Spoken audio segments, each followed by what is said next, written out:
We're going to start lying down on our backs. Have one block. And just start by moving in any way you like. So you might stretch a bit, take a few deep breaths. If you want to circle your wrists and ankles or whatever you want to do is fine. But just to kind of check in with how does it feel to lie on the floor this morning?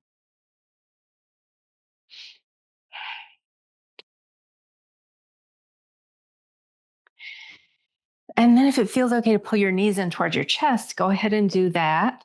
And circle your knees around a few times, just kind of getting your hips to move a little bit.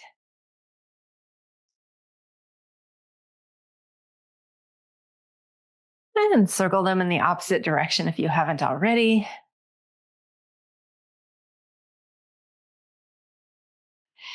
And then as you're ready, you can drop your feet down, grab one block, and place that block on the sole of your right foot.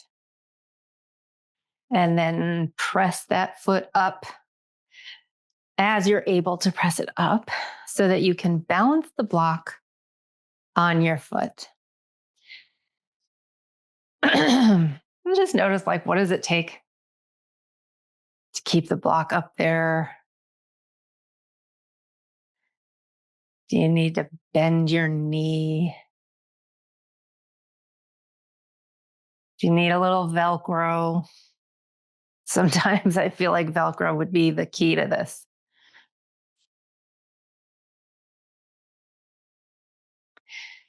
And as you're holding your block there, you can have your hands wherever you like. If it feels like some good feedback to press your hands into the floor, palms into the floor, sometimes that can be good. And then see if it's possible to lift your shin up, your other shin, so that it's kind of parallel with the floor. And the aim of this all is to just notice what you're feeling, notice what it takes to do this. And then maybe you tap those toes down and lift them up a few times, slowly and with control. And like, think of it as a game. You're trying not to drop your block. And if you drop your block, oh, well, it's just one of these little blocks. I mean, like a soft, like a pillow-ish and light. And you can keep tapping your toes down, or you might try straightening your left leg and lifting and lowering your left leg as it's headed towards straight to see, like, how does that work for you? And do you feel a stretch anywhere? So you might feel a stretch through the back of your right leg, possibly.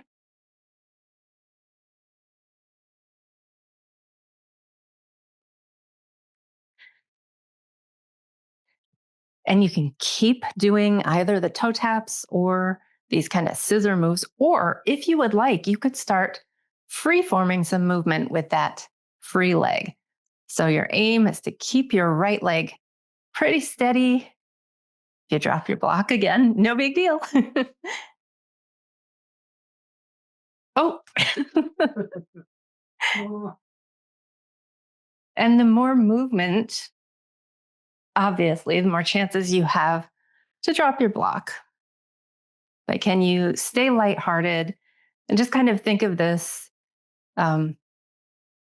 as a way to play with movement, to see, like, what can you do with your body today? What can you do with your block today? Can you make it fun?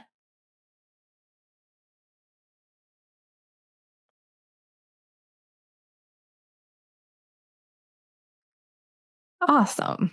Now, try it on the other side. And one thing you might potentially try, if you like, is moving the block over to your left foot without using your hands. And that might be possible, and it might not be possible. So if you want to give it a shot, go ahead. And then same thing here. So you might start with your toe taps.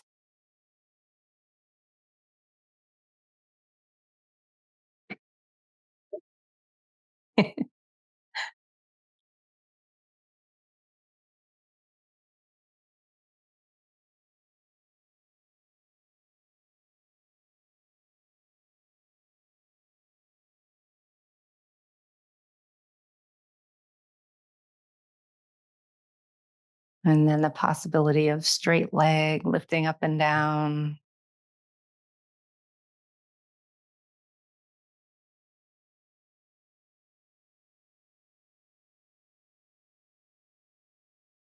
And of course, maybe some freeform movement.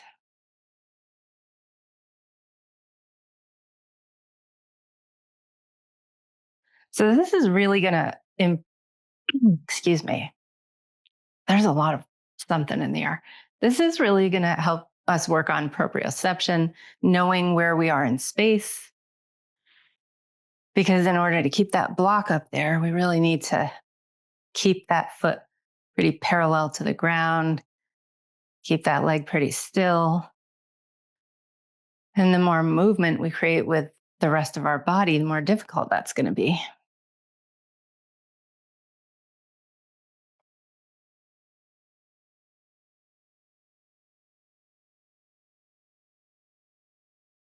And additionally, it may be something you feel in your core.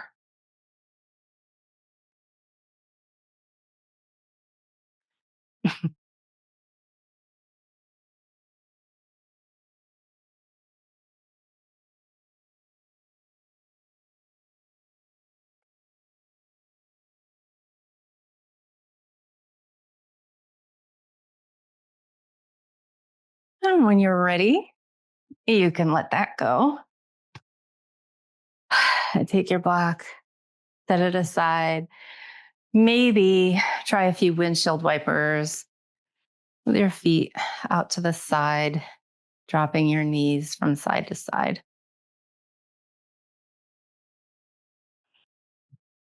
And then if Supta Baddha Konasana would feel good to you, you can bring the soles of your feet together and allow your knees to come out to the side. And just rest for a moment in Supta Baddha Konasana, noticing what are you feeling in your body? What was working?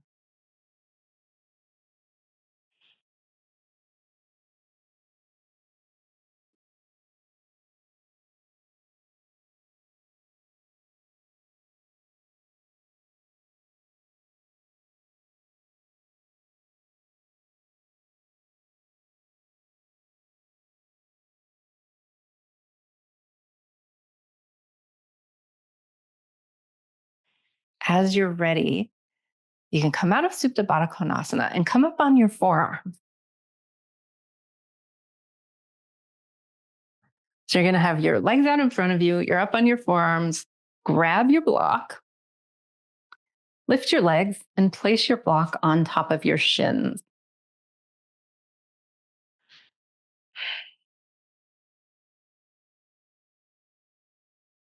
And just doing that alone might be a bit awkward. Holding it might be a little bit awkward. And you can stay right there, or you might try sending your legs towards straight and then back in towards bent. A couple of times, noticing like, where do you feel that? Again, maybe you feel it in your core.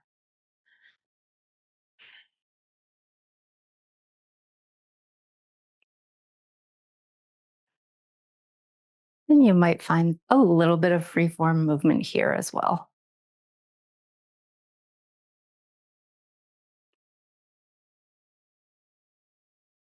Aim to go pretty slowly and see like how does the sensation move around in your body as you're doing this.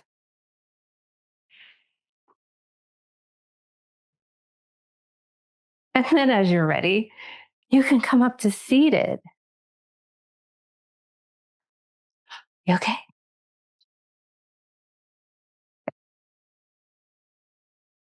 And find a comfortable way to seat. If you want to prop your hips up on a cushion, you can, or you could sit on one of your blocks. We are going to continue using one of the blocks though. So if you only have one block, maybe you sit on a cushion instead. From here, grab your one block and see if you can sit up tall for this.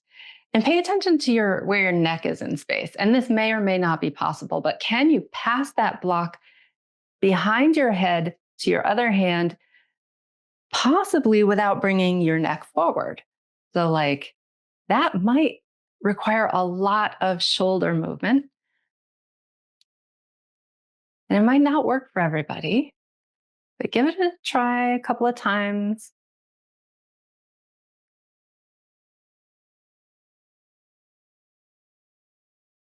And you could stick with this. Or another thing to try, and I'll turn around for this one, is to try a different uh, version of a block pass.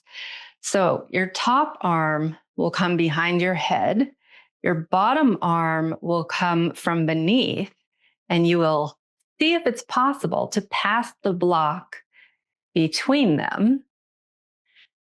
And again, we're going to be kind of really, as you can see, it's a bit of a struggle for me to do this. So, like, we're really working on proprioception and mobility with this one.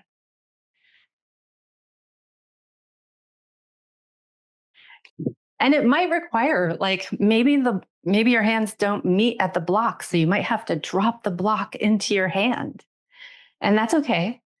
Think of it as a game, and provided nothing hurts, back off if things start to hurt.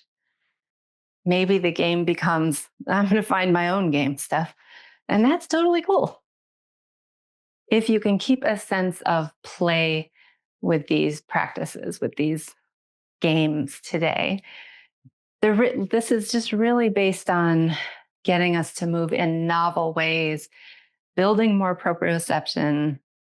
Again, lots of core is going to be involved, and mobility.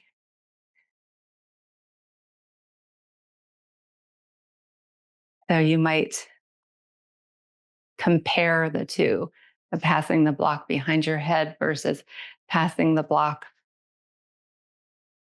behind your back.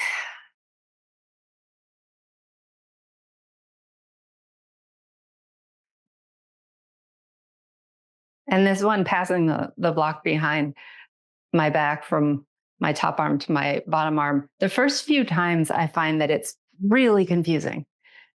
And over time, it gets a little more, makes a little more sense to my brain.